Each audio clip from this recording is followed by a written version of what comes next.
Sobat Maestro yang dikasihi Tuhan, kita berjumpa lagi pada saat ini dalam acara Maestro Golden Moment, di mana ini merupakan sebuah sarana ibadah kita, khususnya bagi saudara-saudara kita, para senior atau siapapun yang tidak bisa hadir di rumah Tuhan karena keterbatasan dalam fisik, dalam hal sakit atau juga dalam hal yang lainnya.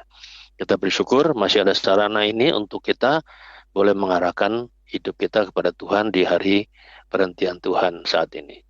Mari kita berdoa terlebih dahulu, Sobat Maestro, untuk mohon Roh Kudus menolong kita di dalam kita boleh membaca dan merenungkan firman Tuhan. Ya Tuhan, kami bersyukur kepadamu oleh karena Engkau sepanjang pekan yang lalu memberkati kami, sehingga di tengah-tengah kehidupan kami, sekalipun mungkin kami ada pergumulan, ada sedikit masalah, ada hal-hal yang mungkin menggelisahkan kami, tetapi kami masih tetap bisa mengarahkan hidup kami kepada Tuhan. Apalah artinya hidup kami ya Tuhan tanpa persekutuan dengan Tuhan. Sebab segala sesuatu yang kami jalani di tengah-tengah dunia ini hanya bagian daripada yang melengkapi kami. Yang terlebih penting adalah bagaimana kami mempersekutukan kami dengan Tuhan dan kami mengarahkan hidup ini terus kepada Tuhan.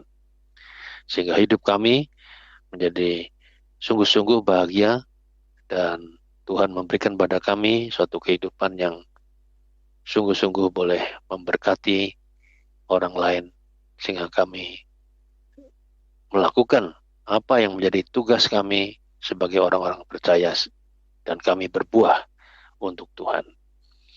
Kami akan membaca sebagian firman-Mu pada saat ini, berkati hamba-Mu yang akan menyampaikan firman pada saat ini, urapi dia dengan kuasa Roh-Mu yang kudus, dan Tuhan juga mengurapi kami semua dengan Roh Kudus yang ada dalam hati kami, sehingga kami boleh dengar-dengar akan firman Tuhan.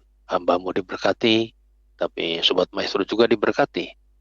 Dan kami percaya semua firman yang difirmankan Tuhan pada saat ini lewat hamba-hamba Tuhan di mana-mana tempat tidak berlalu sia-sia bagi setiap pendengarnya, tapi akan berbuah berlipat kali ganda, karena Roh Kuduslah yang memungkinkan kami membuahkan itu di tengah-tengah kehidupan kami, baik di keluarga maupun dalam kehidupan di tengah masyarakat. Bersabdalah ya Tuhan, sebab hamba-Mu siap untuk mendengarkannya. Dalam nama Tuhan Yesus Kristus, Tuhan dan Juru Selamat kami satu-satunya dalam hidup ini, kami berdoa. Amin. Hidup hanya karena anugerah dan iman. Itu tema kita pada hari ini, dan kita akan membaca dari Bilangan pasal 21 ayat 4 sampai dengan ayat yang ke-9. Inilah firman Tuhan. Judul Lembaga Alkitab Indonesia adalah Ular Tembaga. Setelah mereka berangkat dari Gunung Hor, berjalan ke arah Laut Teberau untuk mengelilingi tanah Edom, maka bangsa itu tidak dapat lagi menahan hati di tengah jalan. Lalu mereka berkata-kata melawan Allah dan Musa. Mengapa kamu memimpin kami keluar dari Mesir, supaya kami mati di padang gurun ini? Sebab di sini tidak ada roti dan tidak ada air, dan akan makanan hambar ini kami telah muak. Lalu Tuhan menyuruh ular-ular tedung ke antara bangsa itu yang memagut mereka, sehingga banyak dari orang Israel yang mati.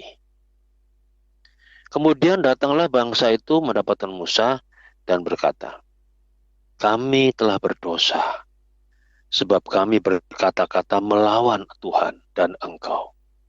Berdoalah kepada Tuhan, supaya dijauhkannya ular-ular ini daripada kami. Lalu Musa berdoa untuk bangsa itu. Maka berfirmanlah Tuhan kepada Musa, buatlah ular tedung dan taruhlah itu pada sebuah tiang. Maka setiap orang yang terpagut, jika ia melihatnya, akan tetap hidup. Lalu Musa membuat ular tembaga dan menaruhnya pada sebuah tiang. Maka jika seseorang dipagut ular dan dia memandang kepada ular tembaga itu, tetaplah ia hidup. Ya, tema kita tentang hidup. Karena Tuhan memang menghendaki kita hidup sebetulnya. Saudara-saudara, ada sebuah cerita dari buku Mutiara-Mutiara Kasih yang menurut saya sedikit agak kurang masuk akal lah, atau konyol lah ceritanya. Ya, cuma sekedar cerita. Tapi isinya tentu saja bisa memberi pelajaran untuk kita. Yaitu gini. Suatu hari ada sebuah gedung yang terbakar. Di jendela kamar tingkat 2, seorang ibu sambil menggendong bayinya tampak sangat panik karena sudah dikurung oleh kobaran api. Di antara kerumunan penduduk yang menyaksikan, terdapat seorang penjaga gawang sebuah kesebelasan sepak bola yang sudah terkenal, atau sangat terkenal. Demi keselamatan sang bayi, tentu saja semua orang menganjurkan supaya ibu itu mau melemparkan anaknya kepada sang penjaga gawang yang sudah ahli menangkap bola. Setelah melalui pergumulan yang cukup berat, akhirnya ibu itu mempercayakan anaknya kepada sang penjaga gawang yang dengan mulus dapat menyambut lemparan anak itu, ya, seperti bola yang bisa menangis, katakanlah begitu, dari atas loteng itu, lantai 2. Keberhasilan sang penjaga gawang disambut sorak-sorai dari semua orang yang menyaksikannya. Tetapi apa yang terjadi kemudian? Sorak-sorai orang banyak telah membuat sang penjaga gawang lupa diri. Merasa seolah-olah sedang berada di lapangan sepak bola yang menangkap bola gitu. Lalu ia kemudian ternyata melakukan gerakan maju ke depan, lalu tiba-tiba dengan keras sekali menendang bola hidup tadi, dalam tanda petik ya, yaitu bayi tadi yang bisa menangis tadi, melayang ke udara. Nah, ini ceritanya sampai di sini saja. Di sini ada 2 hal penting yang ternyata saudara-saudara, anaknya jatuh ke tanah tapi tetap hidup gitulah. Di sini ada 2 hal yang penting yang berkaitan dengan tema khotbah kita pada hari ini, yaitu apa? Yang pertama, supaya kita beroleh hidup atau kita bisa selamat, itu adalah sebuah anugerah Tuhan. Seperti bayi tadi yang ditangkap sang penjaga gawang yang ahli tadi, lalu kemudian ditendang kembali ke udara, lalu jatuh ke tanah, tapi ternyata masih hidup setelah ditendang oleh sang penjaga gawang tadi. Itu anugerah. Yang kedua, hati-hatilah kepada siapa kita mempercayakan diri atau menyerahkan diri. Tentu kepada yang kita imani. Jika sampai salah alamat, ya bisa berabe. Nah, tadi seperti tadi, salah alamat mempercayakan pada sang penjaga gawang yang bisa nangkap bola hebat, nangkap anak itu hebat, tapi ternyata salah kita mempercayakan diri. Ternyata itu bayi tadi ditendang tapi untung masih hidup. Nah, firman Tuhan menyatakan hanya dengan beriman pada Kristus, maka kita akan hidup. Saudara-saudara, ada 2 hal yang perlu kita renungkan dalam tema kita pada hari ini, yaitu bahwa perjalanan hidup kita ini, ya, dari mulai kita lahir sampai sekarang, dengan suka dukanya, dengan susah senang, sehat sakit kita dapatkan, ataupun kita mungkin sekarang dalam keadaan sakit juga. Nah, semua itu adalah merupakan anugerah. Ya, kalau sampai kita eksis pada hari ini, itu anugerah. Seperti perjalanan umat Tuhan menuju tanah perjanjian, itu merupakan perjalanan bukan karena kekuatan sendiri, tapi semata-mata anugerah. Mereka tahu bahwa mengalami sulitnya untuk dapat membebaskan diri dari cengkraman tangan Firaun dan orang Mesir. Prakarsanya dari Tuhan, bukan dari mereka, bukan dari kekuatan mereka. Prakarsa dari Tuhan, ya, kemudian dengan upaya bedol umat, ya, seluruhnya dari Mesir, itu dilakukan oleh tangan Tuhan sendiri. Ya, dengan cara apa?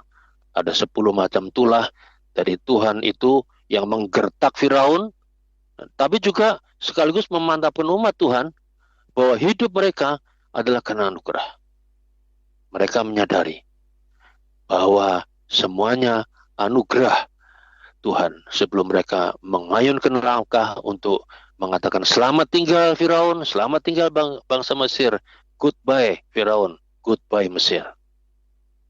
Sebelum melangkah jauh, Tuhan memandang perlu mengajar umat agar mereka mempunyai kesan yang mendalam bahwa Tuhan yang disebut Yahweh oleh umat, dialah yang menyertai perjalanan mereka itu lebih kuat dari kereta perang dan kuda-kuda orang Mesir atau bahkan Raja Firaun. Sebab Tuhan ternyata berkuasa mendirikan tembok besar dari air laut, ya, laut terbelah seperti tembok, dan perjalanan umat Tuhan dapat berlanjut, dan musuh atau orang Mesir terkubur dalam laut beserta kuda dan kereta perangnya. Tentu segala puja-puji serta kekaguman seluruh umat, kita bayangkan ya, itu begitu berlimpah diungkapkan di hadapan Tuhan. Puji syukur pada Tuhan. Nah, kita bisa sampai di seberang laut Teberau. Dalam perjalanan menuju tanah perjanjian juga, dalam kurun waktu yang panjang itu, ternyata tidak henti-hentinya Tuhan menyatakan diri melalui macam-macam peristiwa ajaib yang memperkaya pemahaman iman umat. Bahwa semuanya ini bisa terjadi karena anugerah Tuhan. Tetapi, saudara-saudara, dasar bangsa itu tidak tahu diri. Bangsa itu ternyata bukan makin percaya dan bersyukur untuk semua anugerah, sebaliknya mereka lupa diri, lupa sejarah. Setelah perjalanan dengan kurun waktu yang cukup panjang, lalu terjadilah dosa. Yaitu apa? Mereka berkata-kata melawan Allah dan Musa. Ya, barangkali mereka kalau pakai istilah perang seperti diandaikan panah beracun yang diluncurkan kepada Allah dan Musa supaya Allah dan Musa mati. Dan itu bisa kita baca pada Bilangan pasal 21 ayat yang ke-5. Berarti mereka sebetulnya telah berani menolak Allah dan menyerang Allah. Mereka berkata, "Mengapa kamu memimpin kami keluar dari Mesir? Supaya kami mati di padang gurun ini. Sebab di sini tidak ada roti dan tidak ada air. Dan akan makanan hambar ini kami sudah muak." Itu kata-kata yang tidak pantaslah diucapkan pada Musa, juga kepada Tuhan. Saudara-saudara, betapa kecewanya Tuhan ya. Tentu Tuhan sangat sedih. Dan tentu juga sangat marah. Tatkala melihat hati dan kata-kata yang tidak pantas ditujukan kepada Allah yang sesungguhnya penuh anugerah. Ini sebuah dosa yang fatal, kalau tidak bisa dikatakan dosa besar lah kalau mau diukur secara manusia ya. Padahal tidak ada dosa besar, dosa kecil, tapi dosa sama di mata Tuhan. Ya, ya apa? Dosa apa? Yaitu yang pertama, dosa berani menuduh Tuhan dan Musa tidak bertanggung jawab dan menelantarkan mereka sampai mengakibatkan kematian mereka di padang gurun. Padahal Musa, dalam hal ini juga Tuhan, tentu membela serta memperjuangkan pembebasan dari suatu perbudakan yang berat dan hina di Mesir. Mereka tidak peka terhadap anugerah Tuhan itu yang ditandai dengan mujizat-mujizat yang tidak pernah bisa dilakukan manusia siapapun. Yang kedua, dosa kedua yaitu apa? Mereka tidak menghargai atau bahkan melupakan anugerah Tuhan yang besar dan merasa bahwa tinggal di Mesir jadi budak adalah lebih baik dari anugerah Tuhan yang mengeluarkan mereka dari perbudakan menuju suatu kehidupan yang bahagia. Dan dosa yang ketiga, mereka muak dan menggugat Tuhan dengan berani bicara, tidak ada roti dan air, makanan hambar. Padahal bangsa itu sudah berjalan dalam perjalanan dengan kurun waktu yang cukup panjang, dalam waktu dan jarak yang panjang.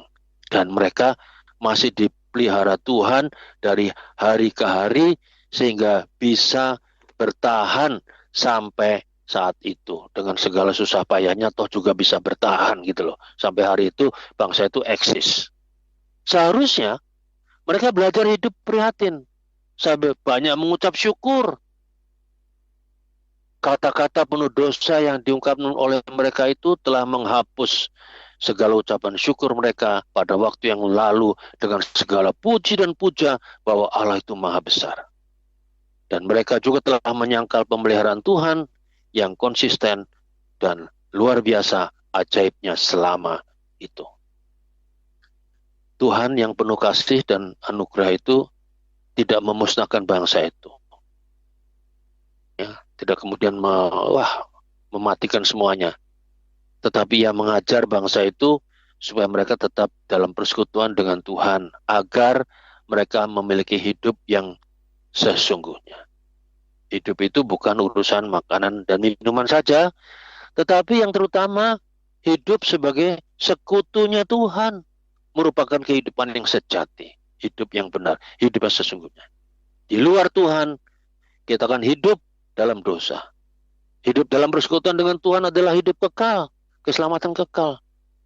Di luar Tuhan, Tuhan akan membuang, Tuhan akan lepas tangan, dan angkat kaki, dan kita akan menderita. Di dunia ini, hidup kita menjadi hidup berharga, justru jika bersentuhan atau bersekutu dengan Tuhan. Karena itu, Tuhan dengan anugerahnya mendidik umatnya dengan sebuah hukuman. Yaitu apa? Menyuruh ular yang berbisa untuk mencelakai mereka. Bilangan pasal 21 ayat yang ke-6. Dalam kemahakuasaannya, Tuhan telah mengendorkan perlindungannya atas mereka. Sehingga dengan leluasa, ular-ular berbisa itu memagut dan banyak dari mereka yang mati. Di sini otoritas Allah sungguh nyata. Tingkah laku bangsa itu waktu lalu tak ubahnya. Tingkah laku seorang anak kecil yang lupa akan kebaikan dan anugerah orang tuanya. Bukankah juga kita sebagai umat Tuhan seringkali lupa diri, lupa sejarah, lupa anugerah Tuhan. Sampai kita bisa mengucapkan kata-kata atau sikap yang membuat kita berdosa di pandangan Tuhan. Padahal kita sampai saat sekarang tetap dipelihara. Ya. Seolah-olah kita itu seperti anak yang menolak didikan oleh ayahnya. Ketika kita sudah merasa cukup kuat dan mampu, ya, kita tidak lagi butuh pertolongan dan bimbingan Tuhan. Seperti anak-anak itu, kita sering ingin melakukan semua hal sekehendak atau sesuka hati kita, bukan menurut kehendak Tuhan. Saudara-saudara, bukankah kecenderungan perilaku ini sering juga terjadi dalam kehidupan kita? Ketika kita merasa diri kuat dan mampu, hati kita cenderung berubah. Bisa tinggi hati, bisa keinginan hati untuk melakukan semua hal tanpa campur tangan Tuhan lagi. Karena itu firman-Nya mengingatkan kita pada hari ini. Ketika kita merasa mampu hidup dengan kekuatan diri sendiri dan tidak membutuhkan campur tangan Tuhan, berarti kita telah menolak Tuhan. Kita telah melawan Dia. Sebaliknya, saudara-saudara, seharusnya kita belajar mensyukuri hidup dalam anugerah Tuhan dan selalu rindu untuk campur tangan Tuhan dalam seluruh hidup kita. Hidup hanya karena anugerah Tuhan, atau dalam bahasa Latin yaitu apa? Sola gratia, gratia, karena anugerah. Saudara-saudara, yang kedua, hidup juga hanya karena iman, atau sola fide. Perjalanan umat Tuhan ke tanah perjanjian itu sesungguhnya merupakan perjalanan iman. Selanjutnya kita baca bahwa umat Tuhan itu menyesali dosa-dosanya, serta memohon belas kasihan Tuhan. Dan Tuhan pun yang penuh kasih bersedia menerima. Tuhan memberi jalan keluar bagi mereka yang dipakut ular tedung. Bila mau memandang ular tembaga buatan Musa yang dipasang pada sebuah tiang, maka mereka akan sembuh kembali.